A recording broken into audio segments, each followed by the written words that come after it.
नमस्कार। हम लोग हैं आज खजुराहो में। और खजुराहो जो है उसे मध्य प्रदेश में शिल्प कला का तीर्थ बोला जाता है। तो आज हम लोग इसके अंदर घूमने के लिए आए हैं और देखते हैं खजुराहो में क्या क्या चीज़ें हैं।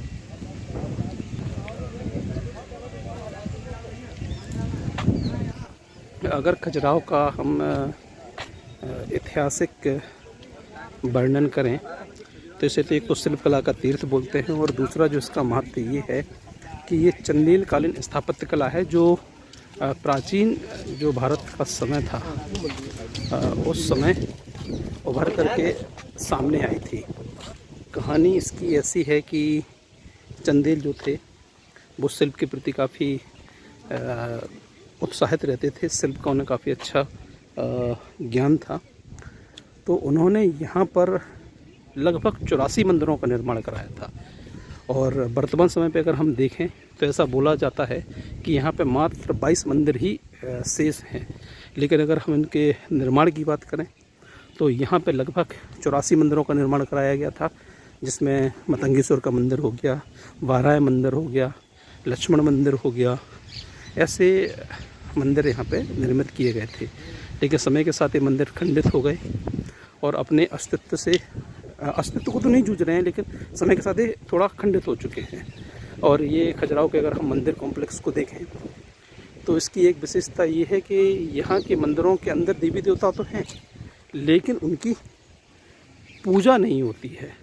इसका जो कारण है वो कारण ये है कि ये जो चूँकि मंदिर हैं ये काफ़ी खंडित कर दिए गए हैं यहाँ पे। तो जैसे ये मंदिर खंडित हुए तो खंडित होने के साथ ही यहाँ पे जो पूजा का महत्व है वो कम हो गया था। तो एक ओवरव्यू के हिसाब से हम लोग इस मंदिरों के अंदर चलेंगे। चंदेलों के बारे में अगर हम देखें तो ये जब भारत में गुप्त के बाद एक शून्यता आ गई थी, उसके बाद छोटे छोटे जो साम्राज्य उभर कर के सामने आए थे, उन साम्राज्यों में एक मध्य भारत का सबसे बड़ा साम्राज्य था जिसका नाम था चंदेल। और ये भूमि जो है, चंदेलों के संस्थापक तो नन्नुक थे।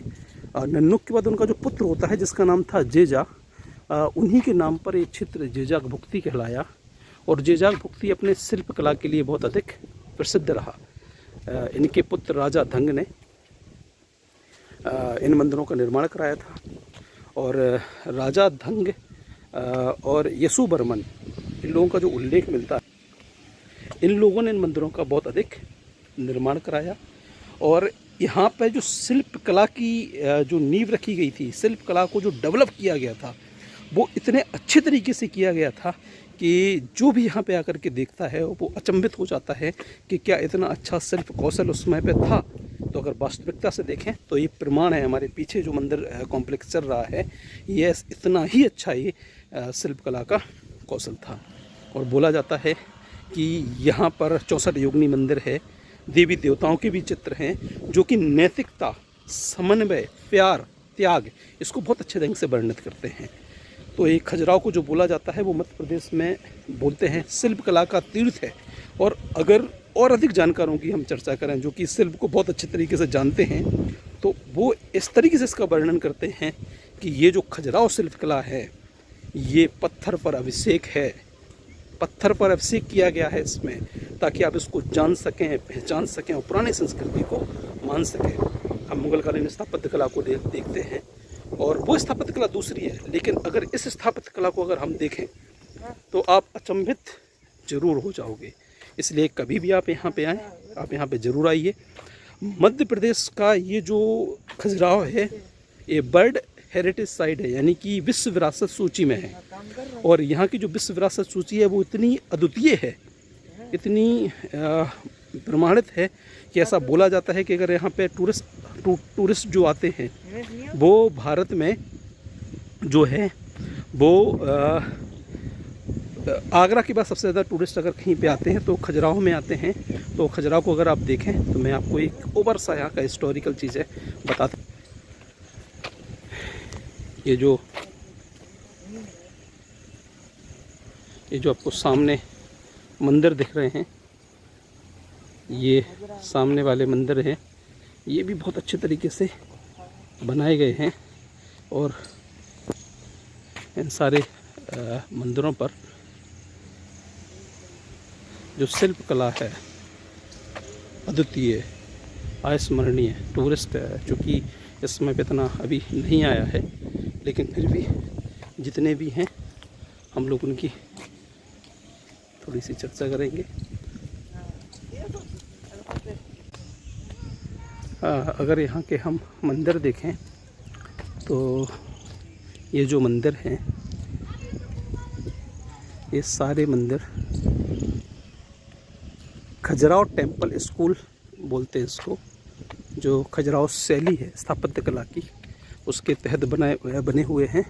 और ये शैली इतनी प्रचलित हुई कि ये जो शैली है वो विश्व पटल में अपनी छाप छोड़ने में सफल हुई। और जब भी आप मंदिर स्थापत्य कला की शैली को पढ़ते हैं, उसमें खजुराहो शैली का नाम बहुत अधिक उल्लेखित किया जाता है। इसको खजुराहो टेम्पल स्कूल बोलते हैं, उसी शैली पे इनका निर्माण किया गया है। तो ये है खजुराहो टेम्पल स्कूल के तहत निर्मित किए गए ये है। यानी स्थापत्य कला की एक ऐसी शैली है जो कि बहुत ही अद्वितीय है।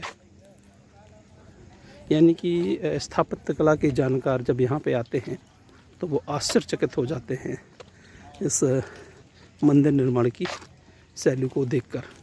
और अगर इस शैली का अगर हम प्रभाव देखें तो इस शैली का प्रभाव दो क्षेत्रों में देखने को मिलता है।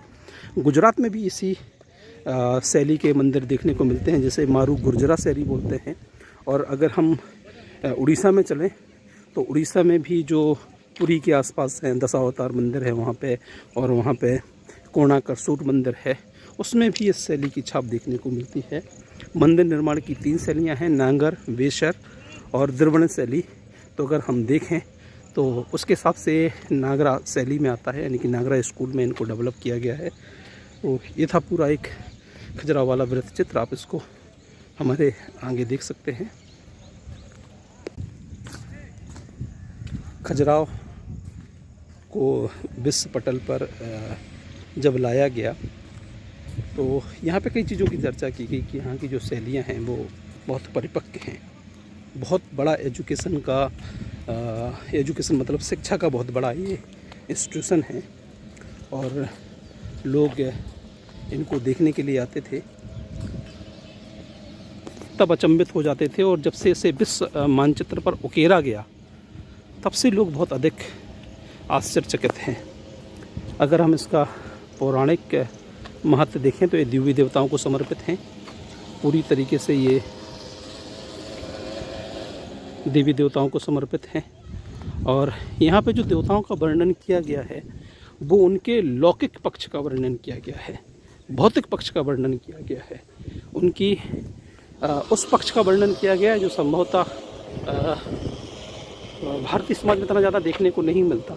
यानी कि उनको एक सीमित दायरे से हटा करके, एक सीमित दायरा जो होता है उससे हटा करके एक बड़े दायरे में लाया गया है। और इनको मुक्ति का मार्ग, मुक्ति प्राप्त करने की तरीके और जो दिमाग में किस तरीके से शांति मिले, कैसे तरीके से आप अपने आपको संतुष्ट रखें, उस तरीके से इन सब चीज़ों का वर्णन किया गया है। तो खजुराहो को जो बोला जाता है, इसके नज़रिए, इसकी सोच और इसके दृष्टि और दृष्टिकोण के लिए ये जो खजुराहो टेम्पल कॉम्प्लेक्स है, यहाँ पे लोग आते हैं। और जहाँ तक यहाँ के अध्ययन से पता चला है कि यहाँ जितने भी पूरे विश्व के बड़े स्कूल हैं जो कि स्थापत्य कला पे अध्ययन करते हैं, वो ज़रूर यहाँ पे आते हैं और इस चीज़ का अध्ययन करते हैं।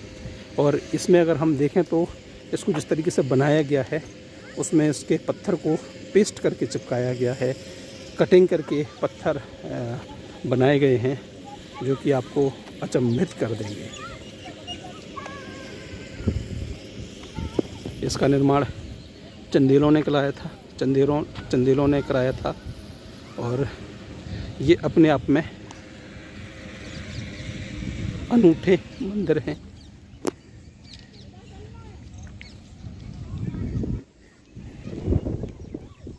ये था खजुराहो के जो मंदिरों का एक छोटा सा संक्षिप्त इतिहास, उनका एक छोटा सा महत्व। अगर आपको हमारा ये वीडियो अच्छा लगा हो तो प्लीज़ हमारे चैनल को लाइक करें, शेयर करें और सब्सक्राइब करें। बने रहिए हमारे साथ। जय हिंद।